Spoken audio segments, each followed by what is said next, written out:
Was it the right move to bring Saddiq Bey off the bench? Yes, I think it was, just for the fact that you have Bojan and Saddiq in the starting lineup, and a lot of fans like you noticed that the 3-point shot is not falling. It's a career low, I believe, for Saddiq. It is. Bojan's having a career year, at the three. He's shooting the 3-point shot very well. But I think what a lot of fans just completely failed to mention is Bojan is a shot merchant. Bojan looks for his shot 90% of the time. And with Saddiq, the scouting report on Saddiq is out. They know he can shoot the 3-point shot very well. And he gets run off that 3-point line so quickly that, of course, his 3-point numbers are going to be down. He's taking it to the hole so much more than he has, his first 2 years into the league. And I think that's something that I've liked a lot in his development this year, is he's really said, okay, if they're going to take my 3-point shot away, I'm going to take it to the hole. And we were talking before we went live, his free throw numbers, they're excellent. He said he shot 50% maybe one time this year. Shot 90% multiple times throughout the year. I think Saddiq Bey will be fine. It's just him adjusting to defenses attacking him off that 3-point line. And, if he was shooting maybe 33, maybe 34%, we're probably having a different conversation right now. So he's shooting 92% from the line this season, 30% from three, 42% from the field. He is taking a career low in 3-pointers at 5.5 a game. Instead, last year he took 7. His career is 7, so he's lower in that numbers. But do you think this is more of a move to put Saddiq Bey in the best position, or just because there's not enough shots to go around with him in the starting lineup? I think it's, one, putting him in a better position off the bench, because he'll probably be maybe a first or second option. And 2, I think once Bagley came back, they wanted to, obviously test that 2-big lineup, and they had Bagley and Stewart in there, and there was really no room for Saddiq, and they obviously want the better 3-point shooter and Bojan playing small forward. So I think that's what happened. And I think having Saddiq Bey off your bench is a luxury to me. Oh, yeah, 100%. 100%. I think that him coming off the bench with your second unit, you got a guy that can kind of be, the leader out there. And I love that Saddiq Bey isn't one of those players that his ego is so big that he doesn't want to come off the bench. Like, you could have a real problem if he wasn't starting, but you don't, because he cares about winning. He cares about the team's success. And I think that, him off the bench, I think he's been fine. Yeah, it's been – I was going to say this. It gives the second unit direction on offense, because they're the worst in the league. They have no direction they don't know who to go to, So Saddiq Bey gives them that. He gives them that leader on the second unit. I loved what Coach Casey said too. I believe he said this after the game, and I love the way he explained it to people. He was explaining it and making the comparison to Manu Ginobili, whereas Ginobili came off the bench on those great Spurs teams, and that's what we view Saddiq Bey as, and it's still going to get starters minutes. He's just been coming in a different role, similar to Manu Ginobili. Manu Ginobili was a great player. He did what he needed to do to help the team win. He sacrificed those precious starts we all care about for, a role off the bench. And look, there was a dynasty in the 2000s with that Spurs teams, and Ginobili was a huge part of it. And, who knows? Saddiq Bey, he could have a large impact off the bench, just like a Ginobili, for a dynasty in Detroit. For sure. I look at a player in Memphis, and I wish he could turn into him. I wish he could turn into Desmond Bane. Like, if Saddiq Bey had like a Desmond Bane type of season, how many fans are probably campaigning for most improved player? I'd be one of them. Yeah, like literally, I love Saddiq. I think still, out of his draft class, out of Killian Hayes, Isaiah Stewart, I still think he has the highest ceiling out of all of them. I think he's developed the most out of all 3 of them too. I think I don't know, man. Isaiah Stewart has taken some leaps, though. I'm not saying, and like, it's just because of that 3-point shot, it's starting to develop. And I won't get into that. But anyways, Saddiq Bey, do you think I think he actually reaches his ceiling, has a better shot at reaching his ceiling and his potential coming off the bench, because now he gets to do the things I've complained about when he was in the starting lineup. I didn't want to see him come off the line and try to drive and try to get to the line or do all that stuff because Cade and Ivy were out on the floor. Now that he's going to the second unit, dude, I don't care how many 3-point shots you take, how many times you drive it, how many times you try to beat the guy, how many times you look people off.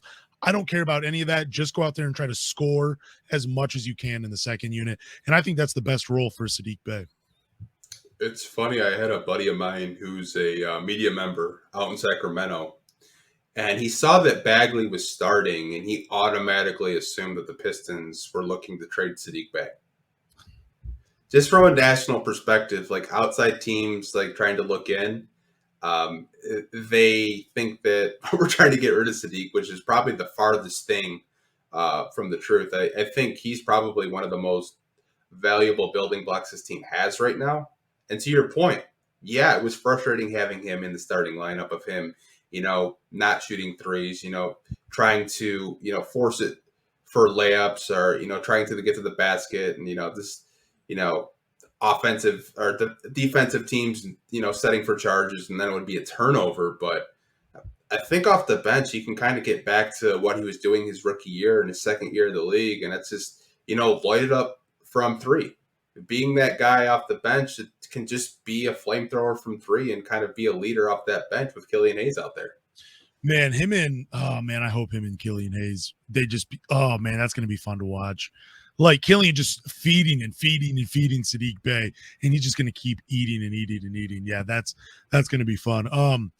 Were you kind of annoyed though with some of those Pistons fans that on social media that have louder? I guess I shouldn't say it to you. You have a big platform on social media, but I was getting kind of annoyed that there were some Pistons fans out there complaining about Saddiq Bey and saying how wrong of Casey and everything. When I think this is one of Casey's best moves.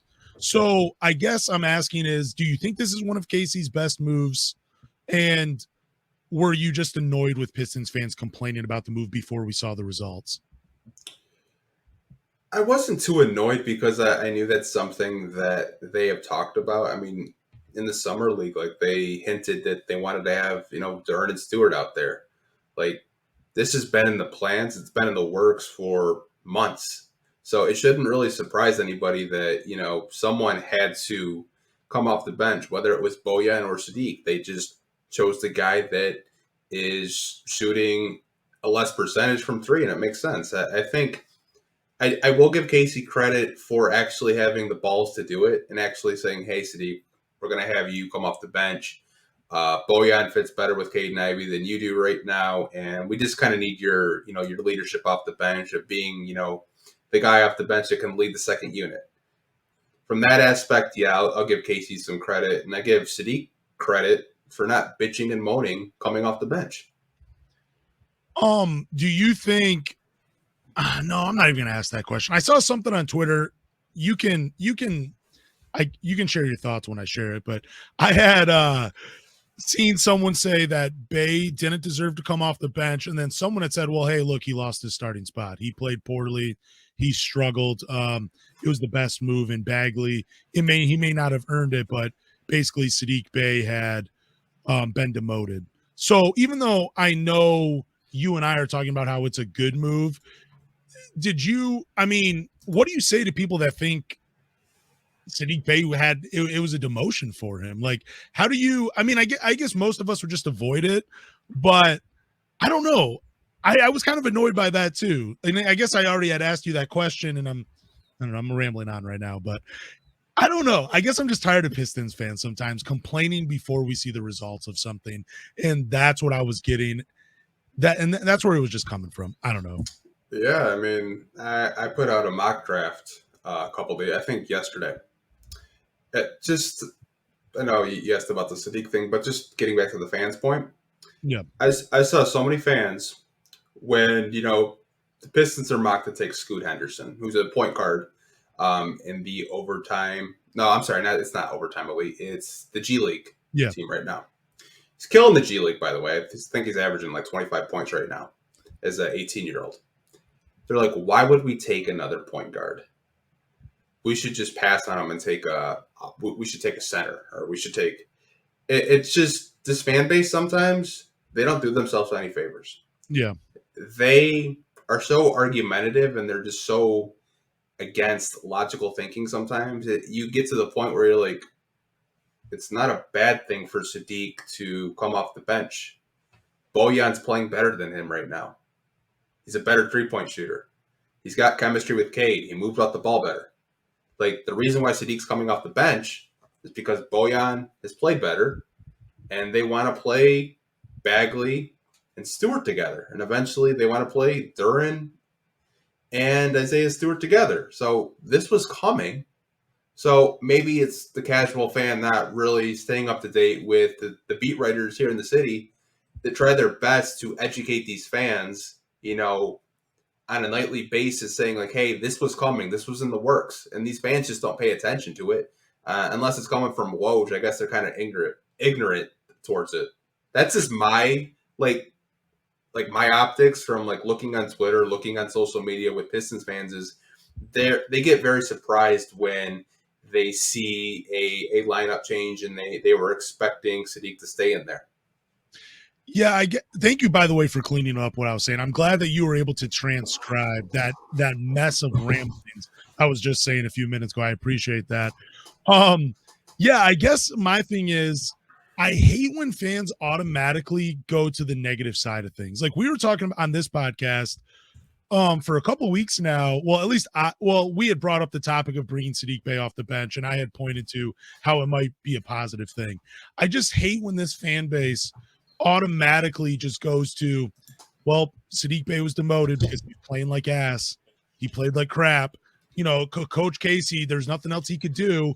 Coach Casey doesn't know what he's doing. Like, this is a terrible move, but he had to make it because Saddiq Bey sucks. Like, I hate that. And you don't see it a lot from Pistons fans, but sometimes that stuff just comes on my timeline and just frustrates me so much because it gets so much engagement and there are so many people that start to agree with it. And I'm like, man, I hate the negativity from the fan base, even though I can be critical sometimes, but man, just not seeing the larger picture it's kind of a problem and it just bothers me. So, yeah, I think sometimes we get caught in the moment a little bit too. Yeah. I think sometimes we say things and we don't really think about it. And I think that's what does happen with fans is, they don't sit back and say, well, okay, Bay's coming off the bench because they want to do this. Well, Bojan and Bey can't play together because they're redundant. Like someone said that in the comment section. I do agree with that. I think Bojan's just he's more of a seasoned vet. He's been playing for 8 years. This is Bay's third year. And Bey has had 3 different roles in 3 different seasons. And that's probably really challenging for a young player. When you come in your rookie year, you're asked just to shoot threes. Your second year, after Jeremy Grant gets injured, you're basically the second option. And you were like a 4th option your rookie year. And then this year, they're saying, okay, we want you to work on going to the hole more. Like, I'm not making excuses for him, but his role has changed so much. And as soon as the Pistons figure out what his actual role is, maybe he can get back to his old self. I like that. Way to close out the topic. That's awesome, man.